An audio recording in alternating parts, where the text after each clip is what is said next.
यो बालाजुको विष्णुमती करिडोरमा डोजर चलिसकेपछिको यो वारपार खाली भएको दृश्य हालसालै पनि मैले दुःख साथ के भन्नुपर्छ भने हामीले साथीभाइलाई यो जग्गा नकिन है त्यहाँ भन्दै 12 लाखमा अस्ति भर्खर एकजना जुम्लाको भाइले आएर टहरा किन्नुभयो असाध्यै दुःख लाग्यो मलाई यो नकिन भन्दै उहाँले किन्नुभयो त्यो जसले बेच्नुभयो उहाँले पनि त्यो टहरा किनेरै बस्नुभएको थियो अहिले उहाँ त्यो घर टहरा बेचेर अहिले चाहिँ नि अलिक पर गएर 1.5 करोडको घर किनेर बस्नु भएको छ होइन जो मान्छेले किन्यो त्यो फस्यो नि स्वयम्भू त सकि नै सक्यो अब देवीनगर पनि अन्तिम चरणमा छ र यो अब बालाजुको 60% जति सकिसकेको छ सरकारले यति बेला बागमती विष्णुमती सँगसँगै सहायक नदीहरू धोबीखोला सहितका अरू खोला भचाखुसी र सामाखुसी साइडमा पर्ने सुकुम्बासी बस्ती र अव्यवस्थित बसोबासलाई उठाइरहेको छ वारपार हेर्नुहोस् त आज त डोजर चल्दैछ ठिकै हो नि यो त कसरी ठिक हो यहाँ अब सुकुम्बासी भन्दा पनि हुकुम्बासी धेरै छ हामी यो विष्णुमतीमा चाहिँ नि घरबाट जे चाहिँ नि आएर केटीकेटीमा भनौँ न पौडी खेल्ने यहीँको पानी खाने गर्थ्यौँ यो पछि चाहिँ नि बिस्तारै चाहिँ नि पहिला आएर बसेका मानिसहरू चाहिँ यहाँ छैनन् अहिले खासै भन्ने हो भने 5-7 घर होलान् पछि आएर चाहिँ नि किनेर बसेका मान्छेहरू चाहिँ धेरै छन् काठमाडौँ महानगरपालिका महानगर प्रहरी बलका प्रमुखज्यू यो फिल्डमा हुनुहुन्छ एसपी साहब विष्णु प्रसाद जोशी नमस्ते हजुर नमस्कार यो आजको जुन हामीले देख्यौँ यो सङ्ख्या चाहिँ धेरै मात्रामा चाहिँ घरहरू पनि उठ्दैछ यो कहाँसम्म पुग्ने हो सर यो आज बालाजु चोकदेखि माथि तारकेश्वरको गुम्बासम्म अन्तिम लक्ष्य बनिएको छ त्यो गुम्बा आसपाससम्म र यसो बालाजु चोकदेखि त्यो गुम्बा आसपाससम्म लगभग 221वटा भवनहरूको घरहरूको अवैध घरहरूको हामीलाई जानकारी आएको छ त्यो सकिन्छ त्यसपछि स्वयम्भूमा 40वटा छ 40वटा स्वयम्भूको त सकि नै सक्यो त्यसपछि कामपा 10 देवीनगरमा 46वटा योसम्म 3वटा आज गर्ने कुरा हो यो सकिसकेपछि फेरि जिल्ला प्रशासन कार्यालयबाट कतिवटा निर्देशन आउला सोही बमोजिम अगाडि बढ्छौँ हामी भनिसकेपछि अहिले बालेन शाहले हचुवाको तालमा आँखा चिम्लेर अथवा बिना योजना चाहिँ हानेका होइन होइन यो मैले भित्रबाट के देखिरहेको छु भने भगवान् शिवले उहाँलाई चाहिँ एउटा रूपको रूपमा चाहिँ यहाँ पठाउनु भएको छ उहाँले पनि त्यो सिङ्गापुर बनाए जस्तै चाहिँ नि होला सिङ्गापुर बनाए जस्तो बनाउनुहुन्छ कि दुबई बनाए जस्तो बनाउनुहुन्छ कि हङकङ बनाए जस्तो बनाउनुहुन्छ कि तर पक्कै बनाउनुहुन्छ र यो सुकुम्बासीहरू म सुकुम्बासी त भन्दिनँ नेपाली दाजुभाइहरूलाई पक्कै पनि व्यवस्थापन गर्नुहुन्छ भने मैले चाहिँ विश्वास लिएको छु शरण महर्जन तपाईँहरूले थाहा पाउँदा कस्तो थियो ठाउँ पहिले फल थियो यहाँ पहिले फल थियो एक दिन बसेर यो फल पिलेर बस्न आएको नमस्कार म कृष्ण कटेल यो हो बालाजुको सुकुम्बासी बस्ती यो वारपार पनि सरकारले डोजर चलाइसकेको छ दर्शकवृन्द यहाँ अधिकांश झुपडीहरू र कतिपय पक्की घरहरू पनि थिए लाल पूर्जाहरू पनि टाँसिएको अवस्था हामीले देवीनगरमा देख्यौँ यहाँ त लगभग खासै देखिएको अवस्था छैन त्यस्तो ठाउँमा कसरी एक्सन लिँदै हुनुहुन्छ तपाईँहरूले कतिपय कुरा यस्तो छ अब यो खोलाको सिमानाको राइट अफ वे हुन्छ होइन कुनैमा 4 मिटर छ कुनैमा 9 मिटर छ कुनैमा 20 मिटर छ त्यो मापदण्ड भित्रका चाहिँ गैर कानुनी भित्र नै भए होइन त्यो बाहेकका पनि छन् भने जिल्ला प्रशासन कार्यालयबाट अमिन मालपोत कार्यालयको अमिन सहित प्राविधिक टोलीले आएर देखाए बमोजिमको गर्ने भन्ने निर्णय आएको छ मेरो सुमन गिरी अहिले बालाजु पुलदेखि जसरी डोजर सुरुवात भएको छ हामीले सुनेअनुसार यो झन्डै 1.5-2 किलोमिटर अझ माथिसम्म पनि जान्छ भन्ने कुरा सुनिएको छ होइन यो त आज बसेको बस्ती होइन के हो खास यसको हालखबर बताइदिनु न यो तपाईँको चाहिँ के थियो भने 46 सालसम्म चाहिँ नि यो वारिपट्टि चाहिँ नि मान्छे पोल्ने ठाउँ घाटै थियो शिव मन्दिर छ अहिले त्यहाँ सिद्धेश्वर शिव मन्दिर यो पारिपट्टि खाली थियो केही मानिसहरू चाहिँ नि बसोबास गर्नुभएको थियो तर यति दुर्गन्धित चाहिँ थिएन यो कार्यमा जसरी हामी काठमाडौँ महानगरपालिका र सङ्घीय सरकारको संयुक्त प्रयास देखिरहेका छौँ यद्यपि वडा सदस्य वडा अध्यक्षहरू प्रतिनिधिहरू हामी फिल्डमा देख्दैनौँ के हो खास त्यो त मलाई पनि त्यति जानकारी छैन यद्यपि अब उहाँहरू घुमेको त कतै कतै मैले देखेको थिएँ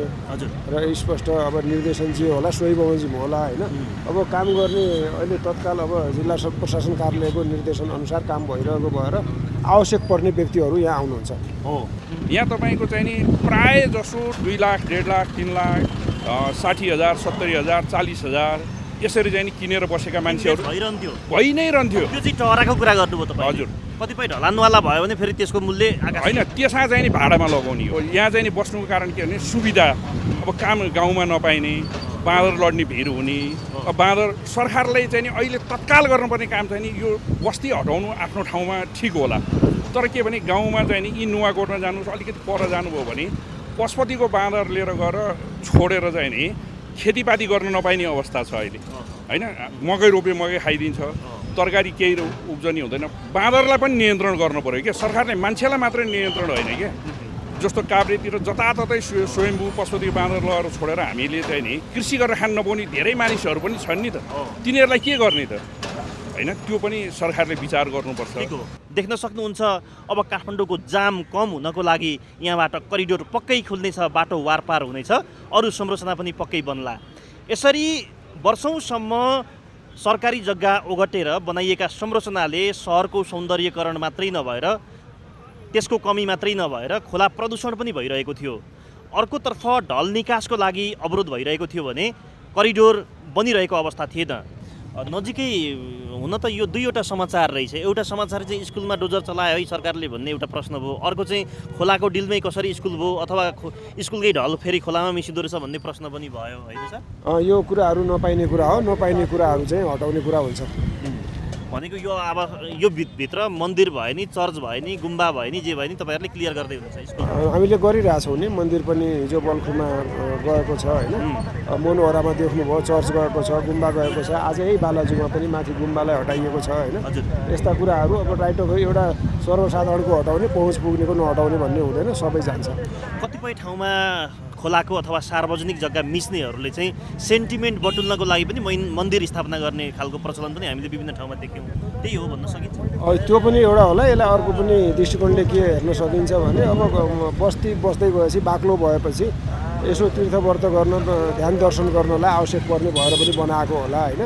र त्यो पब्लिक सेम्पेथी र धार्मिक सेम्पेथी क्याच गर्न पनि बनाएको हुनसक्छ। विविध कारण हुन्छ, यद्यपि अब त्यो संरचना त्यसरी रहँदैन। यो काठमाडौँ जस्तो सहर होइन, सहरमा हामीले देख्यौँ सर, यो क्लियर भइसकेपछि मैले यसो आभास गरेँ त्यो माथिदेखि आउने बाटो करिडोर त्यहाँबाट सर्लक्क बाटो खुलिसकेपछि त यहाँको जाम पनि कम भयो होइन सर? होइन, बाटो जाम मात्रै होइन, यो खोलिसकेपछि प्रदूषणै पहिला कुरो कम हुन्छ। बाटो खोल्नु त आफ्नो ठाउँ छँदैछ, त्यो भइ नै हाल्छ। यहाँबाट 2 किलोमिटर भन्नुभयो तपाईँले, धेरै 2 किलोमिटरभन्दा 3, 4, 5 किलोमिटर परसम्म छ। लामबगरदेखि तपाईँ हेर्नुभयो भने झन्डै झन्डै 3 पिप्लेसम्म नै चाहिँ नि अधिग्रहण भएको छ खोला छेउहरू। यो त अहिले काठमाडौँ महानगरपालिकाले गरेको हुनाले मात्रै हो, नत्र भने तपाईँको के छ भने झन्डै झन्डै 3 पिप्लेसम्म नै यस्ता खोलाका छेउहरूमा चाहिँ नि सानोतिनो चाहिँ नि अझै पनि उहाँसम्म बस्दै गइरहेको छ। हजुर, त्यसकारण चाहिँ नि बिस्तारै बिस्तारै यसलाई हटाउँदै पनि जानुपर्छ र मान्छेलाई व्यवस्थापन पनि गर्दै जानुपर्छ।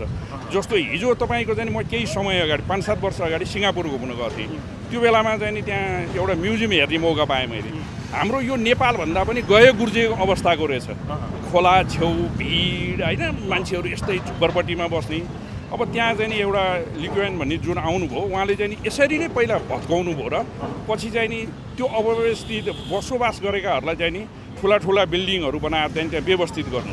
कस्तो राम्रो व्यवस्थित गर्नु भने त्यो सानो एउटा मैले तपाईँलाई भनेँ भने त्यो मान्छेलाई 30 वर्ष काम गर, 2टा बेडरुम दिने, एउटा लिभिङ रुम दिने, एउटा किचन दिने, अनि खेर 30 वर्ष काम गरेपछि त्यो फ्ल्याट उसको हुने क्या, त्यो त्यति हुने। अन्त्यमा विश्व सम्पदा सूचीमा परेको स्वयम्भू क्षेत्र अगाडि पनि वारपार अहिले उठिसकेको छ, हामीले खिचिसक्यौँ।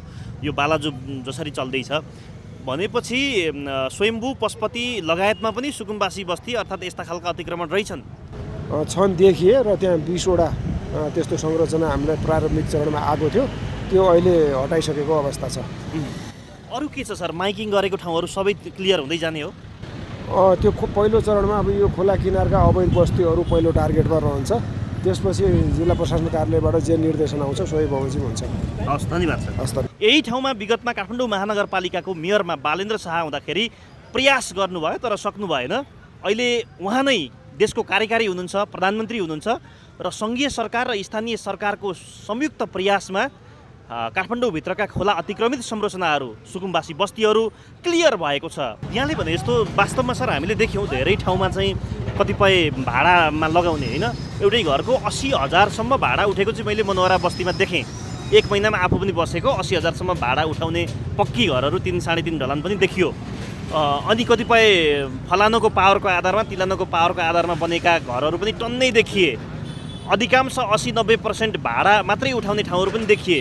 तर 2-4 जना भए पनि गरिब चाहिँ छन् है फेरि होइन, गरिब छैनन् होइन, हामी नेपाली सबै गरिब नै हौँ। हाम्रो जुन 46 सालको आन्दोलनपछि जुन राज्य व्यवस्थाहरू पनि केही सुरुमा राम्रो हुन खोजेको थियो, जुन 51 सालमा गएर मध्यावधि भएपछि त्यसपछि मानिसहरू चाहिँ के भने बिस्तारै गरिब पनि भए, कोही मान्छेहरू धनी पनि हुँदै गए। त्यसकारण के हो भने अब यो बाहिर जिल्लाबाट यो प्राय जसो आन्दोलनमा आएका व्यक्तिहरू चाहिँ नि यसरी यहाँ चाहिँ नि बसोबास गरेर बसेको चाहिँ धेरै भेटिन्छ। अब त्यसपछि चाहिँ नि आफ्नो नाता गोता दाजुभाइबाट चाहिँ नि आएर बसेको पनि देखिन्छ। अब त्यसलाई हुँदै के भयो भन्नुहुन्छ भने कारोबारमा गयो क्या, किनबेचमा गयो होइन। त्यो प्रति जग्गाहरू चाहिँ किनबेचमा त्यसरी गएको। सुरुमा तपाईँलाई एउटा कुरो भन्नुपर्छ खेरि 46 सालमा भन्दा पनि अगाडि आएर चाहिँ नि यो डल्लुको पुलदेखि विष्णुमतीको पुलसम्म चाहिँ नि मान्छेहरू चाहिँ नि सुकुम्बासीको रूपमा बसेका थिए, धेरै यो तराईबाट आएर बसेका थिए। त्यसलाई चाहिँ नि हामीले हृदयका साथ भन्नुपर्छ केशव स्थापितज्यूले त्यसलाई हटाउनु भएको थियो। त्यो बहुत गाह्रो भएर हटाउनु पनि भएको थियो। त्यसपछि अब उहाँले पनि राजनीतिले गर्नु सक्नु भएन होला। हुँदै धेरै चाहिँ नि अहिले चाहिँ तपाईँको यसरी चाहिँ नि विभिन्न राजनीतिक दलको आडमा चाहिँ मानिसहरू चाहिँ बस्नुभएको हो।